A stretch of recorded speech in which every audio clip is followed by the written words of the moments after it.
자, 계속하겠습니다. 계속할 텐데 일단 그 교재는 101쪽이고 그 부동산 거래 신고 절차잖아요. 순서를 살짝 바꿔서 어디부터 하냐면 102쪽부터 시작할 텐데 102쪽에 보면 거기 큰 3번에 부동산 거래 신고를 해야 할 사항이라고 써 있어요. 이 부분이 이번엔 개정이 됐어요. 이 입문서를 만들고 난 다음에 개정이 돼서 제가 오늘 첨부 파일로 프린트 한 장 드렸죠. 한 페이지짜리 있어요. 한 페이지짜리 부동산 거래 신고를 해야 할 사항이다 라고 되어 있습니다. 그 페이지를 한번 보시죠. 프린트를 한번 보시고 그 양가로 1번 제목을 보니까 우리가 이제 어떤 걸 신고해야 되느냐 이거야. 신고한청에 가서 일단 양가로 1번 제목은 공통신고 사항이에요. 개인과 개인이 거래를 하든 개인과 법인이 거래를 하든 또 법인과 법인이 거래를 하든 또 뭐 토지, 건축물, 공급계약, 분양권, 입주권 뭐가 됐든 항상 공통으로 신고할 내용이에요. 공통신고 사항은 일단 읽어볼게요. 거래 당사자 인적사항 당연하죠. 매도인과 매수인 인적사항. 두 번째는 개공이가 계약서를 썼구나. 그럼 개공의 인적사항 물론이고 사무소의 상호, 전화번호, 소재지. 니은이 시험에 잘 떠요. 중개사무소의 상호, 전화번호, 소재지를 신고해라. 세 번째는 언제 계약했냐. 계약일 또 중도금 지급일 또 잔금 지급일 신고하고 그 다음에 조건 또는 기한이 있으면 신고하고 없으면 말고 그 다음 부동산 등의 종류와 소재지, 지번, 지목, 면적 그 다음에 실제 거래 가격이다. 칠판에다가 제가 정리해 드렸는데 다시 한번 볼까요? 다시 한번 보죠. 핵심은 이거예요. 두 사람 누구니? 중개 거래했으면 개공, 인적사항, 사무소, 상호, 전화번호, 소재지 개공도 신고라 이거고 계약일, 중도금 지급일, 잔금 지급일 조건 기한 있냐? 어디 있니? 어떤 종류고 어떤 소재지, 지번, 지목, 면적이 얼마짜리냐 이거잖아 핵심이. 나중에 이걸 암기 방법은 이렇게 제가 말씀드릴 거예요. 거래 당사자가 라면을 끓여 나중에 이제 적지 마시고 나중에 그렇게 외울 거라고요. 거래 당사자가 라면을 끓여 인적사항 중개 거래했으면 개공도 젓가락을 들고 붙어야 돼요. 같이 먹어야 되니까 개공 인적사항 그 다음에 라면은 중개 사무소에서 먹어요. 사무소의 상호, 전화번호, 소재지 라면을 3번 모여서 먹거든요. 계약 체결일, 중도금 지급일, 잔금 지급일 3번 모여서 라면을 먹어요. 그들이 엄청나게 좋아하는 조건들은 기한이에요. 좋아하는 조건들은 기한 좋아하는 라면의 종류는 소지면 라면 이름이 소지면이에요. 소지면은 소의 지름으로 튀긴 라면이라는 뜻이에요. 우리 기름을 지름이라고 하면 좀 더 정겹잖아. 소의 지름으로 튀긴 라면. 뭐 참지름, 뭐 들지름 이러잖아요. 소의 소지면 얼마나 맛있던지 실실 웃으면서 먹어요. 실실 웃으면서 먹어요. 이게 이제 실제 거래 가격 나중에 6가지 이렇게 나중에 외우실 거예요. 자, 이제 양거로 2번. 법인이 주택의 거래 계약을 체결하는 경우 신고사항. 이번에 이제 신설된 건데요. 10월 달에 2020년 10월 달에 신설된 건데 일반적으로 여러분 법인이 주택을 취득한다면 목적이라면 그 뭐 직원이 주거용이나 이런 목적일 가능성이 높겠지. 그런 목적이 아니라면 특별히 법인이 주택을 살 이유가 뭐가 있습니까? 대부분 이제 투기 우려가 있지 않냐 이거예요. 그러니 법인이 주택을 거래 계약을 체결할 때는 매도인이 법인이든 매수인이 법인이든 상관없이 다음에 네모 1번을 다 신고하라고요. 네모 1번은 법인의 현황에 관한 사항이다. 법인이 주택의 거래 계약을 체결하는 경우에는 항상 신고 사항이에요. 매도법인, 매수법인을 따지지 않아요. 다만 예외가 있어요. 당사자 중 국가 등이 포함되어 있으면 뭐 특별히 소개할 이유는 없으니까 그때는 빼고 공급계약, 분양권, 입주권의 거래 계약은 다 제외한다. 현존하는 주택일 때만. 1번은 법인의 등기 현황은 그 뭐 법인 등기상 증명서 보고 뭐 이게 어떤 주식회사인지 자본금 얼마인지 그리고 이 법인 등기상 증명서를 보면은 이 법인의 사원 임원들 이름이 다 써 있거든요. 이런 것들을 신고하라는 얘기입니다. 법인의 등기 현황. 그 다음 2번은 법인과 거래 상대방과의 관계가 다음에 해당하는지 여부라고 되어 있어요.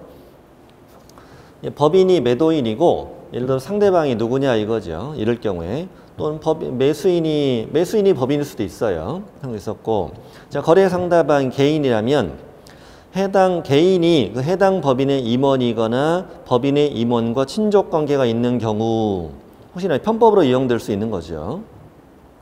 그러니까 회사가 주택을 파는데 이쪽 개인이 결국 그 법인의 임원이었던 거예요. 또 법인의 임원과 친족 관계라면 뭐 예를 들어 부부다, 부부 이럴 수도 있는 거죠. 편법에 이용될 수 있는 거죠. 법인으로 주택을 취득한 다음에 세금 혜택을 받은 다음에 충분히 양도 차익이 발생하면 넘기는 그런 형태죠, 이게. 네. 그 다음에 니은. 거래 상대방이 법인이다. 그럼 매도법인과 매수법인의 임원 중에 같은 사람이 있거나 또 매도법인과 매수법인 간의 임원 간 친족 관계가 있거나 이건 뭐 길게만 하지 별거 아니고 법인이 주택을 거래할 때 법인과 거래 상대방과의 관계를 신고하라. 관계가 개인일 때는 그 개인이 그 법인의 임원이거나 임원과 친족 관계가 있는지 또 상대방이 법인일 때는 임원 중에 같은 사람이 있는지 또 매도법인, 매수법인 임원 간의 친족 관계가 있는지를 신고하라 이런 말입니다. 그 다음에 네모 2번은 법인이 주택의 매수자일 때만, 즉 매수법인일 때만 추가로 신고할 내용이에요. 결국 매수법인은 네모 1번과 네모 2번을 다 신고하는 얘기고 매도법인일 때는 네모 1번만 신고하면 되는 거죠. 자, 2번은 매수법인이 추가로 신고할 내용. 자, 취득 목적. 이 주택을 왜 취득하냐? 취득 목적. 그 다음에 2번은 자금의 조달 계획과 지급 방식이다. 예를 들어 이 주택을 10억 주고 샀다면 10억을 어떻게 만들었는가를 자금 조달 계획을 구체적으로 이렇게 써내는 서식이 있습니다. 뭐 얼마는 대출이었어, 얼마는 예금이었어, 얼마는 부동산을 처분해서 만들었어, 얼마는 전세 내서 만들었어 이런 식으로 거기에 이제 입증이 안 되는 가격은 증여로 추정하거든요. 그래서 이제 증여세를 물리는 투기를 억제하는 그런 방법이 되는 거죠. 그런데 우리 주택법상 투기 과열지구에 있는 주택의 계약을 체결할 경우는 자금 조달 계획을 증명하는 서류를 추가로 내야 된다. 이 무슨 말이냐면요. 투기 과열지구가 아닌 그냥 주택을 취득할 때는 자금 조달 계획만 써내면 돼요. 뭐 예금 얼마, 채권 얼마, 뭐 주채권 처분해서 얼마, 대출 얼마 이렇게 적으면 되면 돼요. 그런데 투기 과열지구의 주택을 취득할 때는 각각 항목별 입증 자료를 내라 이거예요. 예를 들어 예금 얼마다 그러면 은행 가서 예금 잔액 증명서 받아내고 대출 얼마다 그러면 대출 증명서 받아내라 이거예요. 받아서 증명서류를 다 내라 이런 뜻입니다. 항상 그래요. 원래 밑에 또 나올 텐데 투기 과열지구 주택을 취득할 때는 자금 조달 계획을 증명하는 서류를 구체적으로 내게 돼 있어. 항상 이게 돼 있습니다. 3번은 주택의 이용 계획이다. 이용 계획. 자, 칠판 보시고 제가 정리해 드릴게요. 자, 법인이 주택의 거래 계약을 체결할 경우 신고사항은 양가로 1번은 매도법인, 매수법인 모두 신고한다. 매도법인, 매수법인 모두 신고하는 것이 법인의 현황이다. 법인의 등기 현황, 법인과 거래 상대방의 관계. 그다음에 주택의 매수법인만 추가 신고할 내용은 취득 목적과 이용 계획. 그냥 목적과 계획 이렇게 생각하시고 취득 목적, 이용 계획, 그다음 자금 조달 계획, 지급 방식. 다만 투기 과열지구 주택 취득일 때는 자금 조달 계획을 증명하는 서류를 첨부해라 이거야. 법인 현황은 매도법인, 매수법인 다 신고하는 것이고, 그다음에 밑에 취득 목적과 이용 계획과 자금 조달 계획, 지급 방식은 매수법인 추가로 신고할 내용이다 이겁니다. 그게 이제 양가로 2번의 네모 1번과 네모 2번입니다. 자, 양가로 3번. 양가로 3번은 뭐냐? 법인 외의자가 자금 조달 입주 계획을 신고한다. 즉 자연인이 자금 조달 입주 계획을 신고하는 경우인데 주택을 취득하는 매수인일 때예요. 근데 일반적인 주택은 아니고 투기 우려가 있는 주택만. 그래서 법인 외의자가 비규제 지역에서는 6억 이상 주택을 취득할 때, 주택을 매수할 때, 또 투기 과열지구나 조정 대상 지역은 모든 주택을 매수할 때, 가격은 상관없어 거기는. 이게 투기 과열지구나 조정 대상 지역이 아닌 지역에서는 6억 이상 주택만, 투기 과열지구와 조정 대상 지역일 때는 모든 주택에 대해서 전부 다 가격 상관없이 아래 내용을 추가 신고하라. 다만 이때도 매수인이 그 당사자 등 국가 등이 포함되어 있을 때는 제외합니다. 1번은 자금 조달 계획과 지급 방식을 신고하라. 그리고 투기과열지구에 소재하는 주택일 때는 자금 조달 계획을 증명하는 서류를 추가로 내라 이거죠. 그 다음 2번은 매수자 본인이 입주할지 여부와 입주 예정 시기를 신고하라. 자, 칠판도 보시고 이번엔 법인 외의자가 자금 조달 입주 계획을 신고하는 경우라는 거죠. 비규제 지역은 6억 이상 주택, 투기과열지구나 조정 대상 지역은 모든 주택일 때 자금 조달 계획 지급 방식, 매수자가 입주할지 여부 입주 예정 시기, 다만 투기과열지구 주택 취득일 때는 자금 조달 계획 증명 서류를 첨부하라. 약간 다른 점은 뭐가 다르냐면은 여기 투기과열지구 조정 대상 지역은 항상 여기 포함되지 않습니다. 당연히 포함되잖아요. 포함되는데 여기 법인이 주택을 거래 계획을 체결할 때는 대한민국의 모든 주택을 다 말합니다. 대한민국의 모든 주택. 그러니까 비규제 지역이 있을 때도 비규제 지역이라도 뭐 6억 미만도 다 들어간다는 거예요. 미만 다 들어갑니다. 대한민국의 모든 주택의 거래 계약을 체결할 때는 매도법인, 매수법인은 1번은 다 신고해라. 1번 다 신고하고 그리고 주택의 취득 목적과 이용 계획을 신고하는 거야. 모든 주택이야. 대한민국의 모든 주택 다. 다만 투기과열지구와 취득 목적 이용 계획 자금 조달 지급 방식 신고하는데 다만 투기과열지구일 때만 자금 조달 계획을 증명하는 서류를 추가로 내는 겁니다. 추가로. 다시 합니다. 여기는 모든 신고자가 다 공통으로 신고할 내용입니다. 자연이든 법인이든 간에 상관없고 또 뭐 토지든 건축물이든 공급계약, 분양권, 입주권 상관없이 다 신고합니다. 이거는 무조건 공통신고사항이고 이거는 법인이 대한민국의 모든 주택입니다. 가격불문, 지역불문. 대한민국의 모든 주택의 거래계약을 체결할 경우 매도법인, 매수법인은 법인 현황을 다 신고하고 그다음에 매수법인은 취득 목적, 이용계획, 자금 조달 계획 지급 방식 다만 투기과열지구 주택 취득일 때는 자금 조달 계획의 증명 서류를 첨부하다. 여기는 법인 외의자 자연인이 주택을 취득할 때는 비규제 지역은 6억 이상만 그 다음에 투기과열지구 조정 대상 지역은 모든 주택을 전부 다 자금 조달 계획 지급 방식 매수자가 입주할지 여부 입주 예정 시기 또 투기과열지구 주택 취득일 때는 자금 조달 계획을 증명하는 서류를 첨부하라 이렇게 됩니다. 이게 약간 좀 복잡해요. 복잡한데 제가 이제 오른쪽에 좀 추가로 적어보죠. 자, 주택의 매도 법인이다. 그럼 이걸 신고할 내용이 어디 있어? 신고할 내용. 일단 공통신고사항 별표 들어가야 돼. 별표. 별표 들어가야 되고 여기 네모는 1번만 들어가면 되죠. 주택의 매도 법인이니까. 자, 이거 플러스 여기에 대해 양거로 1번 이렇게 신고하는 것이고 자, 그럼 주택의 매수 법인이라면 자, 모든 주택을 말하는 거죠. 대한민국의 모든 주택의 매수 법인은 별표 들어가야 되죠. 그 다음에 네모는 여기 1번, 2번 다 신고해야 되죠. 다 신고해야 됩니다. 그럼 이번엔 개인이 비규제 지역 6억 이상 주택과 투기과열지구 조정 대상 주택을 취득할 때는 별표 더하기 여기 마름모 이게 신고하는 거죠. 여기랑 여기 신고. 여기는 법인만 들어가는 거니까. 자, 이렇게 생각하시면 된다. 그 다음에 법인이든 개인이든 간에 투기과열지구의 주택의 매수자일 경우에는 자금 조달 계획을 증명하는 서류를 추가로 내라 그랬던 겁니다. 자, 다시 한번 해볼까요? 다시 올라가서 다시 해보죠. 자, 주택의 매도 법인은 공통, 별표, 더하기 네모의 1번. 네모 1번이다. 그다음 주택의 매수법인. 대한민국 모든 주택입니다. 모든 주택 다. 별표 더하기 네모의 1, 2번 다 신고하라 이거야. 여기는 매도법인, 매수법인 다 들어가고 이게 매수법인만 신고할 거. 그다음 법인 외의자, 개인이 비규제 지역 6억 이상 주택, 투기과열지구 조정상 주택일 때는 별표 더하기 마름모다. 이걸 신고하는 것이고 다만 법인이든 개인이든 따지지 않고 투기과열지구 주택 매수자일 경우에는 자금 조달 계획을 증명하는 서류를 추가로 내라 이런 말이에요. 이쪽이 좀 앞으로 정리가 필요하다. 정리가 필요합니다. 이런 식으로 이제 신고사항을 정리하게 되는데 이쪽이 좀 복잡해집니다. 이제 상당히 약간 복잡해지고요. 일단 정리해보면 다시 한번 여기는 모든 신고 어떤 물건에 대해서도 다 신고합니다. 부동산 등 다 들어가고 개인이든 법인이든 다 공통신고사항. 이거는 법인이 대한민국의 모든 주택을 취득할 때 법인이 대한민국의 모든 주택을 취득할 때는 매도법인, 매수법인 전부 다 법인의 현황인, 법인의 등기 현황과 법인과 상대방과의 관계를 다 신고하라.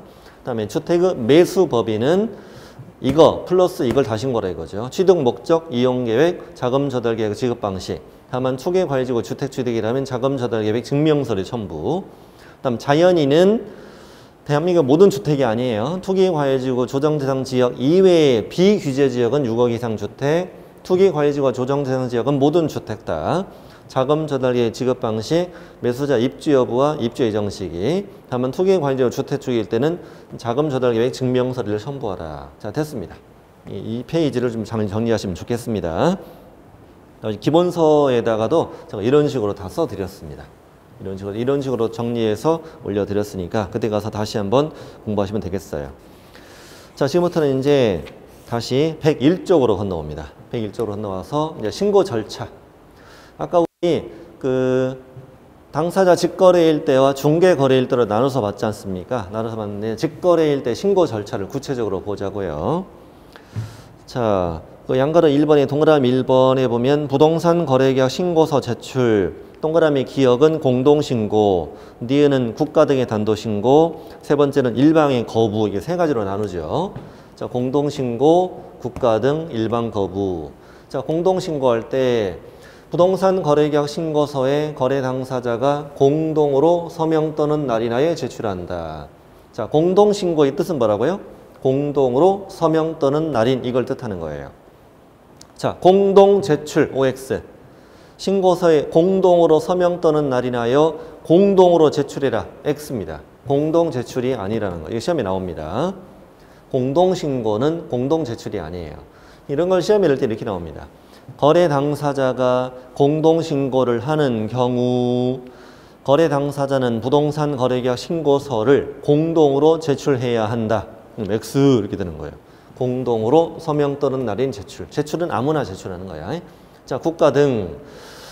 어디가 포인트냐면 단독으로 서명 또는 날인입니다. 국가 등이 단독 서명 또는 날인. 국가와 개인이 공동으로 서명 또는 날인하면 틀립니다. 국가 등이 단독 서명 또는 날인에 제출해라. 자, 니은 받고. 자, 디귿번. 한쪽이 거부합니다. 그럼 신고서에 당연히 단독으로 서명 날인 하겠죠. 아까 우리 매수인이 거부했잖아요. 여기서 매도인이 혼자 신고하는 거예요. 매도인이 신고서 단독 서명 날인. 근데 여기만 다음에 서류를 첨부합니다. 첨부. 서류 첨부가 이 세 가지 중에서 여기만 들어갑니다. 한쪽이 거부할 때만 서류가 들어갑니다. 어떤 서류가 들어가느냐. 첫 번째, 거래계약서 사본. 계약 내용도 정확하게 확인해야 되고 상대방 인적사항도 확인해야 될 것이고, 두 번째는 단독신고 사유서다 이거죠. 그래서 거래계약서 사본과 단독신고 사유서. 사유서에 뭐라고 써야 되겠어요? 매수인 저 사람이요, 가격을 높여달라고 하길래요, 제가요 안 된다고 그랬죠. 저는 지금 PT 다니거든요. 당연히 저는 안 된다고 그랬지요. 근데 매수인이 보비를 내준다고 꼬시는데 제가 잠깐 흔들렸는데 그래도 저는 제가 눈앞에 과태료 왔다 갔다 하길래 당연히 저는 안 된다고 그랬지요. 그런데 매수인이 신고를 안 한다고 그랬어요. 이렇게 이제 사유서를 써내면 돼요. 사유서를 이렇게 자세히 써내야 됩니다. 자, 이렇게 해서 제출하면 돼요. 자, 결국 세 가지 중에서 첨부 서류가 들어가는 어디밖에 없다? 한쪽이 거부할 때만 첨부 서류가 들어간다. 이건 마시면 돼. 나머지는 신고서만 내면 된다는 거죠. 신고서만. 이제 공동신고할 때 신고서에 공동으로 서명 또는 날인하여 거래계약서 사본을 첨부하여 제출해야 한다면 틀려요. 공동신고할 때 국가 등이 단독 신고할 때는 신고서만 내세요. 신고서만 내시고 한쪽에 거부할 때만 첨부 서류가 들어갑니다. 앞으로도 계속 그럴 거예요. 한쪽에 거부할 때는 첨부 서류가 들어가요. 핵심은 공동신고는 공동으로 서명 또는 날인. 국가 등이 한쪽에 국가 등이면 국가 등의 단독이야, 단독. 단독으로 서명 또는 날입니다. 자, 이게 신고서 제출하는 절차예요. 절차고 당연히 제출하는 사람은 다 뭘 보여줘야 돼요. 신고서를 제출하는 사람은 신분증명서를 신고원청에 보여줘야 됩니다. 당연한 얘기입니다. 신분증을 보여줘라. 동그라미 니은에 써 있는 말이었어요. 그 다음에 동그라미 저 밑에 2번 제목이 뭐예요? 신고서 제출 대행이라고 써 있죠. 자, 책도 칠판 보시면요. 공동신고를 하든 한쪽이 국가 등이 해서 국가 등에 단독 신고를 하든 한쪽이 거부해서 또 단독 신고를 하든 어떤 경우 상관없이 거래 당사자 위임받은 사람은 전부 다 신고서 제출을 대행할 수 있습니다. 주의할 점이 세 가지 모두 다 대리인이 신고서 제출을 대행할 수 있다고요. 신고를 대신하는 게 아니에요. 신고서 제출 대행이니까 심부름 하는 거예요. 심부름 하는 거예요. 이건 신고서만 내면 두 사람이 공동 서명 날이랑 신고서만 내면 되고 국가 등의 단독 서명 날이랑 신고서만 내면 되고 한쪽이 거부할 때는 단독 서명 날이나 신고서, 거래계약서 사본, 단독 신고 사유서를 이자가 대행할 수 있다는 거예요. 제출을 대행하는 사람은 대리나 위임장 등을 제출하게 돼 있다. 이거 참고하시면 돼요. 그냥 전부 다 제출 대행 가능하다. 세 가지 모두 다. 이 정도만 알아도 된다. 다음 페이지 갑니다. 이제. 자, 이제 그 다음 페이지로 가시면은 이제 개업공인중개사가 신고하는 절차입니다. 거기에 동그라미 1번. 자, 당연히 신고서에 누가 개업공인중개사가 서명 떠는 날일에 제출해라. 그럼 당연히 틀린 일도 이렇게 되겠지. 개업공인중개사와 거래 당사자가 공동으로 서명 떠는 날인 하면 땡입니다. 개공이 혼자서 서명 떠는 날이랍니다. 외로운 개공 해보세요. 외로운 개공. 신고서에 혼자서, 개공 혼자서 서명 날에 제출하는 거예요. 지금 다 퇴근하고 당사자 집에 갖고 퇴근 시간에 맞춰서 이제 신고서 쓰고 이제 퇴근하시면 돼요. 혼자 외롭게 앉아서 네. 클래식 음악 들으면서 자, 신고서에 개공이 서명 떠는 날이 제출해라. 당연히 거래 당사자 서명 떠는 날인 OX X입니다. 개공과 거래 당사자가 공동으로 서명 떠는 날이 하면 땡이 됩니다. 당연히 공동 중개소를 어떻게 해야 돼? 공동으로 서명 떠는 날에는 제출해야 되죠. 당연하죠. 그럼 공동 중개에는 한쪽이 거부한다 이거지. 거부하면 역시 마찬가지로 신고서에 단독 서명 날인, 다음에 서류 첨부, 뭐 거래계약서 사본, 단독 신고서에 똑같습니다. 별거 없네요. 자, 그러면 이걸 전부 다 제출할 때 뭘 보여줘라? 신분증 보여줘라. 개공이가 직접 가서 내는 거니까 신분증 보여줘라. 그 다음 중요한 건 이거예요. 위 세 가지 모두 다 개업공인중개사 위임받은 소속공인중개사가 제출 대행할 수 있다. 핵심은 이거예요. 오로지 소속공인중개사만 제출을 대행할 수 있다. 중개보조원은 안 돼요. 네. 자격증 없는 사람은 심부름도 못합니다. 중개보조원 되게 기분 나쁘죠. 아니 내가 아무리 자격증 없다고 심부름도 못하냐고. 진짜 잘 됐지 뭐 날 추운데 잘 됐잖아요. 오로지 소공만 제출 대행할 수 있다. 소공이가 제출 대행할 때는요. 지금 주의할 점이 소속공인중개사가 신고를 대신하는 게 아니에요. 신고서를 대신 갖다 내는 거지요. 신고서에는 개업공인중개사 서명 떠는 날인 돼 있는 거예요. 소공 거기다 서명 날인 하지 않아요. 소공 대신 갖다 내기만 하는 거지. 근데 이제 거기 중요한 게 뭐가 중요하냐면은 거기에 소공인은 자신 신분증 제시하는 말 써 있을 거예요. 거기에 동그라미 3번에 보면 두 번째 줄 소속공인중개사는 신분증명서를 신고한청에 보여주어야 한다고 되어 있잖아요. 위임장은 낼 필요가 없어요. 위임장 X라고 쓰셔도 돼요. 시험에는 나온 적 없습니다만 위임장을 왜 안 내냐면은 현재 개공과 소공 둘이 고용관계잖아요. 공무원이 소공의 신분증 보고 그다음에 신고서에 있는 개공 인적사항을 보고 컴퓨터로 조회해서 고용관계라는 걸 확인하면 되잖아요. 그러니까 위임장은 낼 필요 없는 거예요. 그래서 시험에 낼 때 이렇게 나와요. 소속 공인중개사가 부동산 거래계약 신고서 제출을 대행하는 경우 소속 공인중개사는 자신의 신분증명서를 신고한청에 보여주어야 한다. 이러면 오! 이렇게 풀면 돼요. 그 정도 말면 됩니다. 자, 이제 우리 중개거래일 때 신고 절차를 봤습니다. 중개거래일 때 신고 절차를 봤고 자, 문제 하나 풀어볼까요? 실판 보고 문제 하나 풀어볼게요. 자, 틀린 걸 찾아봅니다. 26회 때 나왔던 문제군요. 자, 도시비 주거환경 정비법에 따른 관리처분 계획의 인가로 취득한 입주자로 선정된 지위. 그렇죠. 관리처분 계획 인가로 취득한 입주자로 선정된 지위는 입주권이죠. 이거의 매매 계약은 거래 신고해라. 오, 맞습니다. 자, 두 번째. 공인중개사 법령상 중개 대상물에 해당한다고 하여 모두 다 거래 신고 대상이 되는 것은 아니다. 그렇죠. 아까 임목, 광업재단, 공장재단은 아니라고 그랬잖아요. 그래서 입광건 아니니까 맞고요. 3번. 3번은 좀 이따가 보시게 될 지문인데요. 거래 신고받은 신고관청은 내용을 확인했으면 신고인에게 부동산 거래기업 신고 필증을 이따 지체 없이 발급해 줍니다. 좀 이따 나올 거예요. 자, 4번. 거래의 신고를 하려는 개업공인중개사는 부동산 거래기업 신고서에 서명 또는 날인하여 중개사무소 소재지거나 시군구청장에게 제출해야 한다. OX. X죠. 어디가? 중개사무소 소재지 시군구청장 여기다 내는 게 아니죠. 여기다 내는 게 아니라 부동산이 소재하는 시군구 신고한청에다 내야 되는 거죠. 땡. 자, 5번. 거래 신고를 해야 하는 개업공인중개사의 위임받은 소속공인중개사는 부동산 거래기업 신고서 제출을 대행할 수 있다. 맞았죠. 정답은 4번이다. 4번. 자, 됐습니다. 자, 그 다음에 어디로 가냐면 여러분 103페이지 가시면 돼요. 103페이지. 103페이지 보면은 큰 4번. 4번. 그 앞에 신고사항을 아까 프린트로 드린 거니까 큰 4번입니다. 이렇게 해서 신고서를 제출했어요. 그럼 이제 검증을 해야 되나, 검증. 자, 검증할 때 검증체계란 걸 만들어요. 누가? 국장이 만들어요. 국토부 장관은 공정하고 투명한 부동산 거래 질서를 확립하기 위하여 부동산 거래 가격 검증 체계를 구축 운영해야 한다. 그래서 검증 체계 구축 운영은 누가 한다? 국장이에요. 국장. 같은 국시에 구축 운영은 국장이 합니다. 맨 앞에를 신고관청 하면 틀린다는 걸 조심하고요. 구축 운영은 누가 해? 국장이 하는 거예요. 구축 운영은 국장이 한다. 다음 2번 신고관청은 신고받아서 그 검증 체계를 활용해 적정성을 검증합니다. 그 다음 3번은 신고관청은 검증 결과를 세무관서장에게 통보해줘요. 그래서 국세지방세, 과세를 부과를 위한 과세 자리로 활용할 수 있고요. 4번은 또 아까 나왔던 지문이에요.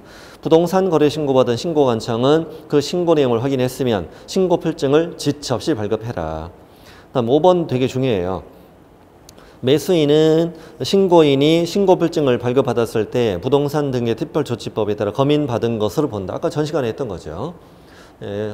거래 신고에서 신고 필증 받으면 검인은 또 받을 필요 없다. 검인 받은 것으로 본다. 이런 내용이죠. 자, 양거리 2번 조사는 뭐냐면요.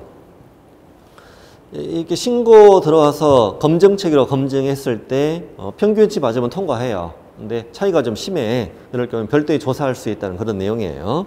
그래서 신고받은 내용이 누락되어 있습니다. 정확하지 아니하다고 판단됩니다. 그럼 신고인에게 신고 내용을 보완하게 할 수 있습니다. 다음 2번 되게 중요합니다.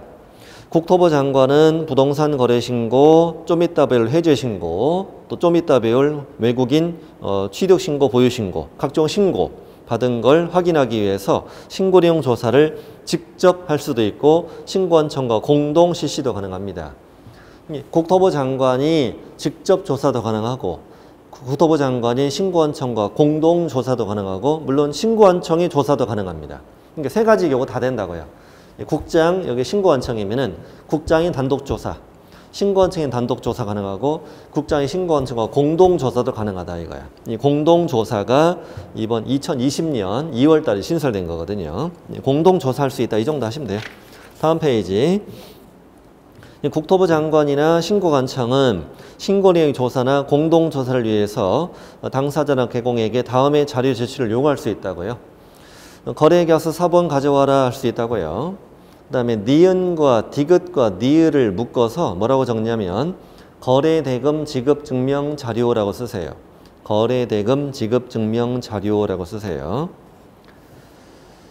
거래대금 지급증명자료. 입출금 내역 이런 거 가져오라는 얘기잖아요. 뭐 입금표나 통장, 사본, 디귿번 이거 중요한 거 아니에요. 밑줄만 칠 필요 없어요. 밑줄 칠 필요 없어요. 매수인이 거래대금 지급을 위해서 다음에 자료를 제출하라 이거야. 얼마는 대출받았고 얼마는 예금이 있었고 얼마는 주식채권을 처분해서 만들었고 매수 자금을 어떻게 만드는가 밝히라는 얘기고요. 네 번째는 매도인이 매수인으로부터 받은 대금을 예금 외유 용도로 썼으면 나머지는 어디다 썼느냐 이걸 증명하라는 의미예요. 자, 밑에 신고가격 조사 결과 보고다. 자, 신고관청은 조사 결과 조사했어. 그럼 누구한테 보고하라? 시도지사에게 보고하라는 거야. 특광도 특별시장, 광역시장, 특별자치도지사, 도지사, 특별자치도지사. 그냥 특광도, 특도죠. 시도지사에게 보고하라 이거예요. 자, 됐고, 그 다음에 시도지사는 국토부령에 따라서 국장한테 더 보고하라는 얘기고, 국토부령에 가보니까, 시도지사는 보고받은 내용을 취합해서 매월 한 번 국장한테 보고하라는 얘기예요. 순차적으로 보고 들어간다는 말씀하시면 돼요. 이렇게 해요. 자, 신고관청은 그 조사 결과를 누구에게? 시도지사에게 보고하라. 이 조사, 거래대금 지급증명 자료 제출해봐 이런 조사가 자주 있는 일은 아니거든. 이런 일이 있을 때마다 보고라는 얘기예요. 그럼 시도지사는 보고받은 걸 모아서 매월 1회 국장한테 보고하라 이 말이에요. 순차적으로 간다는 것만 하시면 되고, 이런 걸 틀리낼 때의 방법은 이렇게 냅니다. 신고관청은 조사 결과를 매월 1회 국장한테 직접 보고해라. 이게 틀립니다. 이렇게 보고하면 틀립니다. 순차적으로 보고한다. 이 정도 마시면 돼요. 이렇게 해서 이제 부동산 거래 신고 절차는 다 끝난 거예요. 끝난 거고, 그 다음에 이제 할 내용은 뭐냐면 해제 신고라는 거예요. 해제 신고.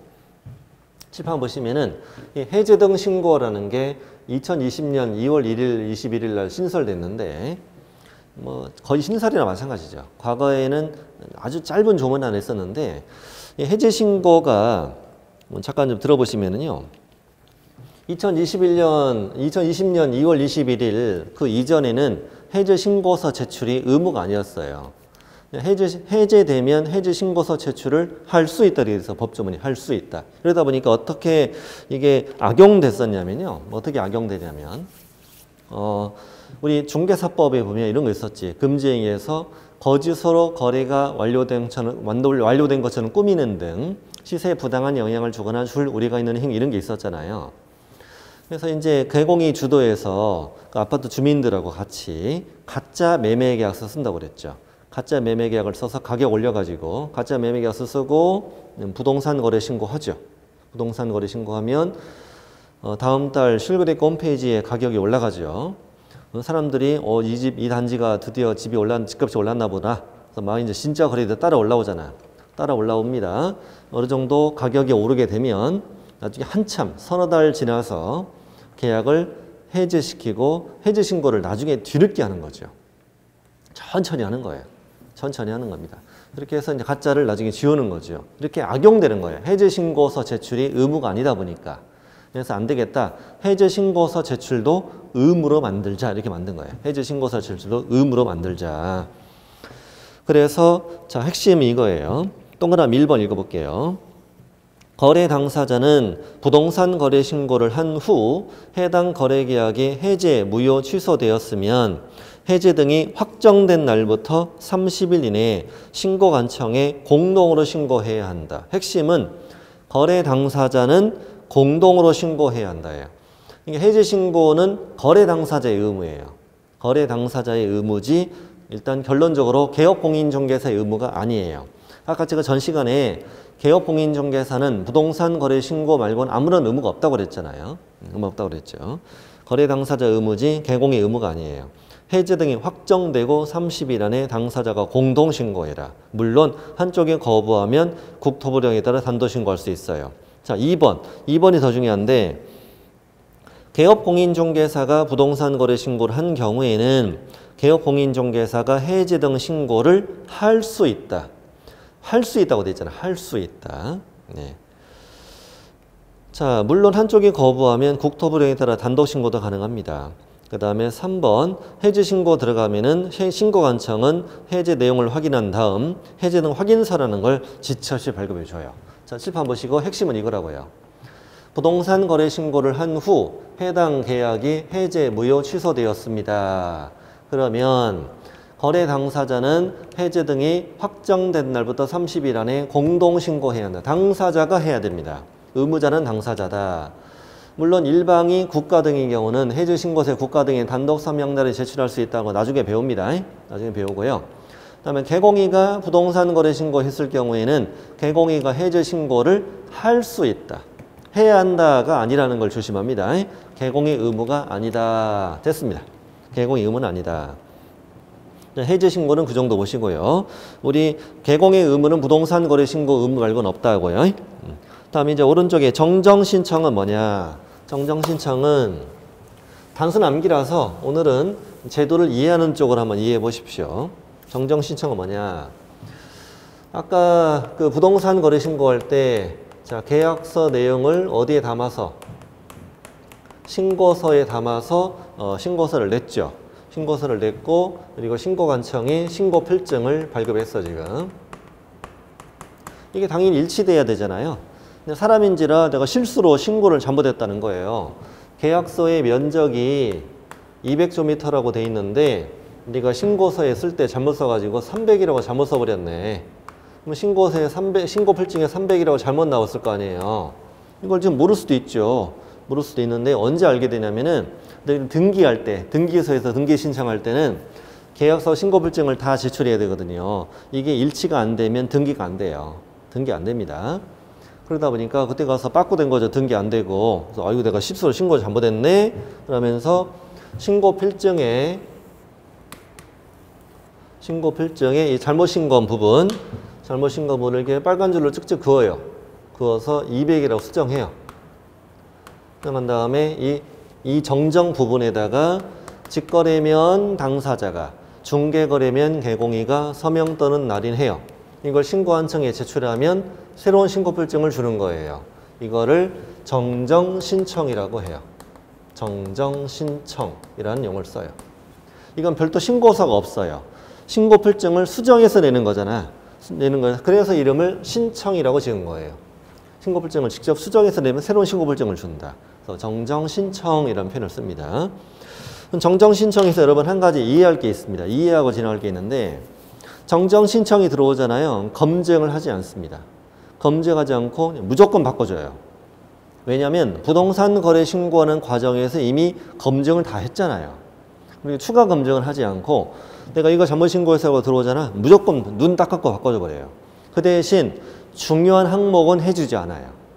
거래에 중대한 영향을 줄 수 있는 항목은 정정 신청을 해주지 않는다고.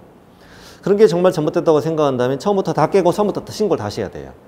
처음부터 신고를 다시 하면 번거롭잖아요. 사소한 항목들은 정정 신청을 해준다. 대신 중요한 항목은 해주지 않는다. 예를 들면 매도인과 매수인의 성명 바꿔줄까? 성명? 이름을 바꿔주겠냐고. 왜? 우리 엄마를 바꾸게? 말도 안 되잖아요. 성명 안 된다고. 주민등록번호. 이렇게 중대한 영향을 줄 수 있는 거 안 해줘요. 거래 가격 해줘 안 해줘? 가격을 당신 마음대로 바꾸면 되겠냐고. 이런 것들은 당연히 안 해주는 거예요. 그래서 사소한 항목만 해준다. 그래서 읽어보면은 자, 동그라미 1번 거래 당사자 또는 개업공인중개사는 신고한 내용 중에 다음에 박스 안에 들어있는 사항이 잘못 기재된 경우, 이게 신고필증에 잘못 적혀 있다는 거예요. 잘못 기재가 되어 있으면은 신고한청에 신고 내용의 정정을 신청할 수 있다. 정정을 신청할 수 있는데 박스 안에 들어있는 것들을 제가 실판에 적어드렸어요. 자, 실판 보시죠. 자, 부동산 거래 신고한 내용 중에서 다음의 사항이 신고필증에 잘못 기재가 되어 있습니다. 잘못 기재됐으면 정정을 신청할 수 있는데, 자, 암기 방법이, 암기 코드예요, 이거. 암기 코드인데 오늘 급한 거 아니니까 천천히 외우세요.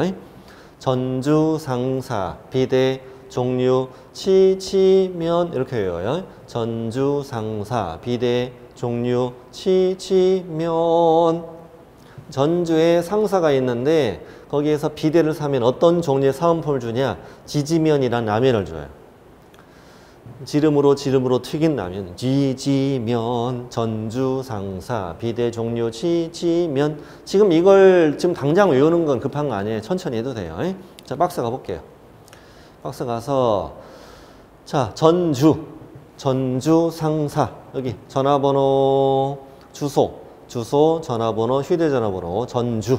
거래 당사자의 주소, 전화번호, 휴대전화. 아주 사소한 것들만 주잖아요. 그 다음에 상사, 개공의 전화번호와 상호와 사무소 소재지다. 상호, 사무소 소재지. 전주, 상사, 전화번호, 주소, 상호, 사무소 소재지. 자, 비대. B는 뭐냐? 거래지분 비율. 거래지분 비율이 뭐냐면 매도인이 2명이에요. 갑은 2분의 1, 을도 2분의 1. 그게 이제 거래지분 비율이라고 그래요. 거래지분 비율. 대는 저 끝에 있는 걸 이제 원래 미음이 끝에 있는데 제가 앞으로 빼서 해드릴 거예요. 대지권 비율, 비대. 거래 지분 비율, 대지권 비율. 그다음에 부동산 건축물의 종류라고 써 있어요. 건축물의 종류라고 되어 있습니다. 이게 토지 종류가 아닙니다. 건축물의 종류만 해줍니다. 그다음에 지지면, 지목을 잘못 신고했어요. 거래 지분은 뭐냐면, 거래 지분은 이 땅은 100제곱미터예요.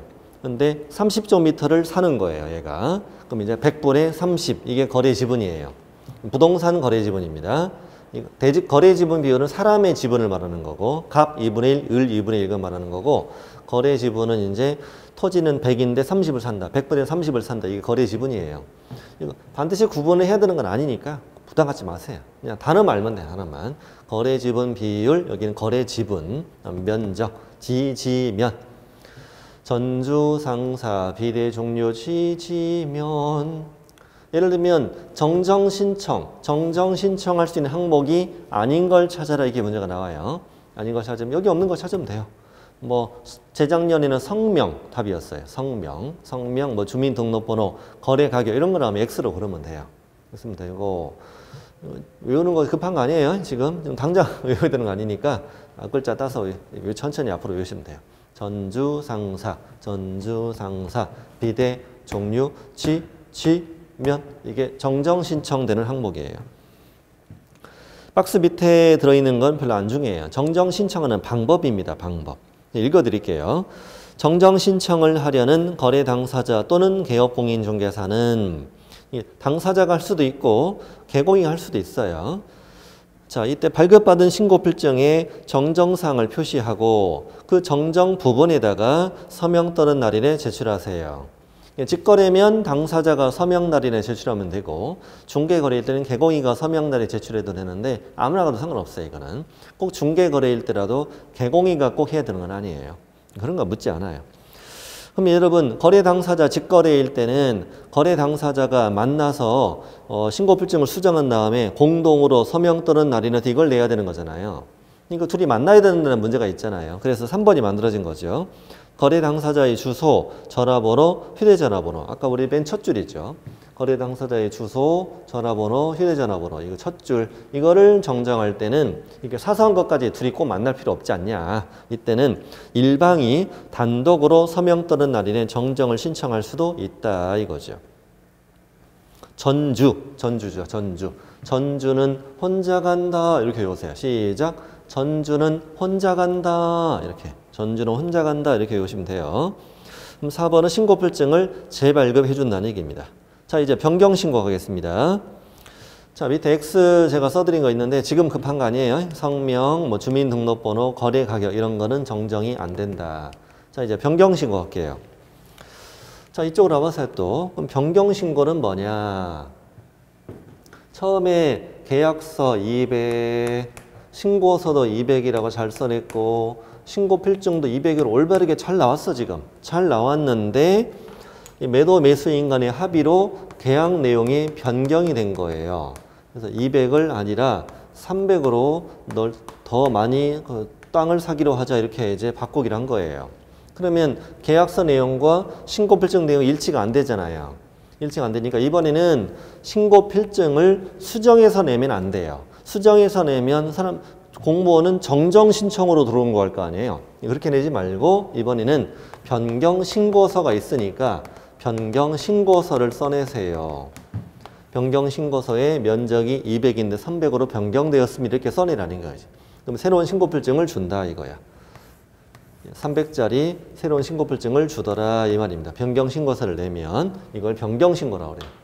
본질이 달라요. 이건 내가 신고를 실수로 잘못한 거고, 이건 둘 간의 합의로 계약 내용이 변경된 거잖아요.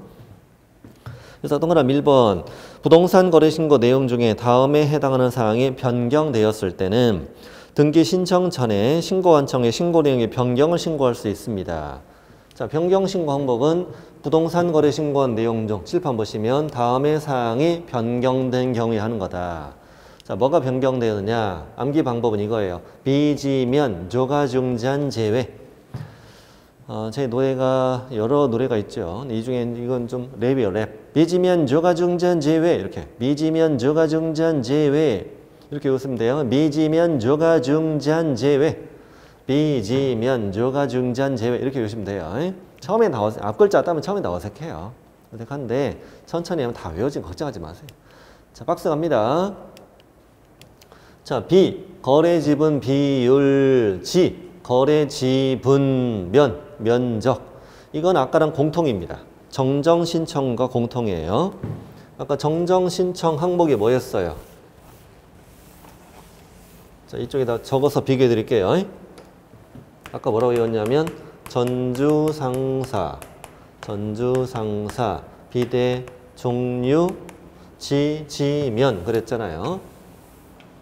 전주상사 비대 종류 지면. 이게 이제 전화번호, 휴대전화번호, 주소, 상호서의 상호, 사무소 소재지, 거래 지분 비율, 대지권 비율, 건축물의 종류, 그다음에 지목과 거래 지분과 면적이었잖아요. 그중에 공통인 것이 자, 거래 지분 비율, 거래 지분, 그다음에 면적. 이거는 공통이 항목이. 그래서 일부러 앞에다 3개 깔은 거예요. 비지면은 정정 신청과 변경 신고 항목이 공통으로 들어있는 항목이에요. 급한 거 아니에요, 지금. 이걸 외우는 거는. 근데 본질이 다르거든요. 정정 신청은 내가 신고를 실수로 잘못한 거잖아. 실수로 잘못한 거. 신고 불신에 잘못 적혀 있는 거고, 이거는 두 사람 간의 합의로 계약 내용이 변경된 거예요. 거래 지분 비율을 바꾸는 거죠. 거래 지분도 바꾸는 거고 면적도 바꾸는 거죠. 변경된 거죠. 항목만 같을 뿐이에요. 그래서 미지면이 공통이다. 저는 조건 또는 기한이 변경되었어요. 거래 가격이 변경되었어요. 중도금과 잔금과 각각 지급일이 바뀌었어요.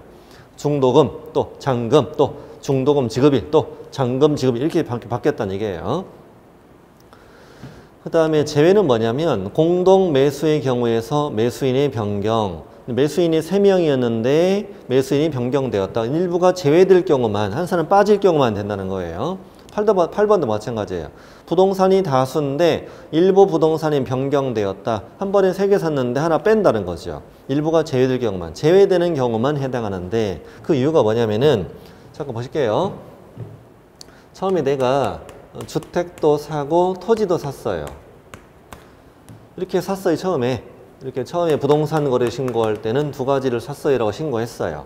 근데 이제 신고 내용이 변경이 된 거죠. 자, 하나를 제외한다. 하나를 제외한다는 건 주택은 그냥 두고 토지는 뺀다 이거지. 이럴 경우는 변경 신고 해준다는 말이죠. 해준다는 말이에요. 그런데 하나가 추가된다. 주택과 토지 그리고 상가 하나 더 산다는 거 이렇게 하나가 추가될 경우는 변경 신고가 안 된다는 거잖아. 왜 안 되냐 이거죠. 왜 안 되냐? 자, 이 상가에 대해서 부동산 거래 신고했어 안 했어요? 아직 신고 안 했잖아요. 부동산 거래 신고 안 했잖아. 이거 검증 다시 받아야죠. 그러니까 이렇게 하나가 추가되는 경우 처음부터 다시 해야 되는 거예요, 신고를. 그러면 이건 어때요? 주택은 냅두고 토지는 빼고 상가를 하나 더 산다. 이런 거 하나가 이제 교체됐다고 얘기하거든. 이 경우도 변경 신고 안 된다. 왜? 너 이거 부동산 거래 신고 안 했잖아요. 그래서 하나가 제외될 때만, 일부가 제외될 경우만 변경 신고 되는 거예요. 그래서 추가된다, X, 교체된다, X 이렇게 이제 공부하시면 됩니다. 미지면 조가중지한 제외. 이게 변경되었을 때 변경 신고할 수 있다는 말이에요. 자, 동그라미 2번 박스 밑에 변경 신고는 방법이에요. 자, 거래 당사자, 직거래면 당사자가, 중개거래면 개공이가 변경 신고서에 서명 떠는 날인에 제출하면 돼요. 오늘 거기까지 말면 돼요. 밑에 3번, 4번은 아직 안 보셔도 돼요. 생각하시면 되고, 뒤로 가시면 5번에 읽어보죠. 5번. 정정 신청, 변경 신고 전부 다 거래 당사자 위임 받은 사람, 또 중개 거래일 땐 소공이가 제출 대행할 수 있고, 6번은 신고 필증을 재발급해 준다는 말입니다. 재발급해 준다. 그래서 오늘 이번 시간에 여기로 마칠 텐데, 지금 핵심은 변경 신고, 정정 신청은 항목은 나중에 다 외워야 됩니다. 외워야 되는데 앞글자 따는 건 지금 급한 거 아니니까 전주, 상사, 비대, 종료, 지면, 미지면, 조가, 중지한, 제외 천천히 외우시면 돼요. 자, 외우는 방법은 또 이런 방법도 있어요. 여기 정정 신청의 지읒, 정정 신청의 지읒 있고 여기 전주는 지읒 있죠. 전주 지읒. 그다음에 여기 변경 신고의 비읍, 그다음에 여기 미지면의 비읍이다. 이렇게 외우는 방법도 있어요. 내가 외운 항목이 정정인지 변경인지 헷갈리면 안 되잖아. 안 되니까 전주 정정, 정정 신청은 전주 같은 지읒으로 가고 변경 신고는 미지면 비읍으로 간다. 이렇게 하면 좀 덜 헷갈립니다. 헐났죠? 헐났지. 자, 이번 시간 여기까지 할 것이고 다음 시간에 세 번째 시간의 내용은 이제 위반시 제재, 부동산 거래 신고 위반시 제재 들어가고 외국인 등 이쪽으로 건너가게 됩니다. 잠시 뵙겠습니다.